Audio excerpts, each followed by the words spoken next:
उड़ीसा में एक स्थान है टोटा गोपीनाथ। कौन से? तो वहां के जो पुजारी जी थे वो सेवा करते करते उनकी कमर झुक गई, और जैसी कमर झुकी तो अब वो ठाकुर जी को चंदन लगाते तो माथे की जगह नाक पे लग जाता, आंख पे लग जाता, गाल पे लग जाता, होठ पे लग जाता। दर्शनार्थी बोलते, पुजारी जी देखो गोपीनाथ जी की आंख पे चंदन लगा दिया आपने, गाल पे लगा दिया, मुंह पे लगा दिया।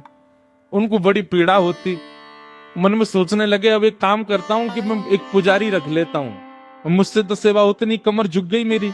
पुजारी जी जैसे ही मंदिर में आए और सेवा के लिए प्रस्तुत हुए, एक दिन की सेवा पुजारी जी ने कर दी।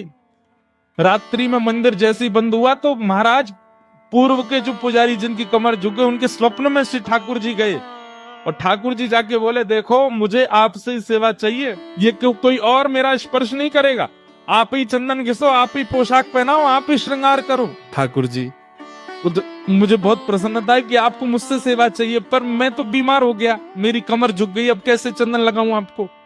ठाकुर जी बोले, हमें नहीं पता, हमें आपसे ही सेवा चाहिए, कल सुबह पुजारी नहीं आना चाहिए, आप ही आओगे सेवा में।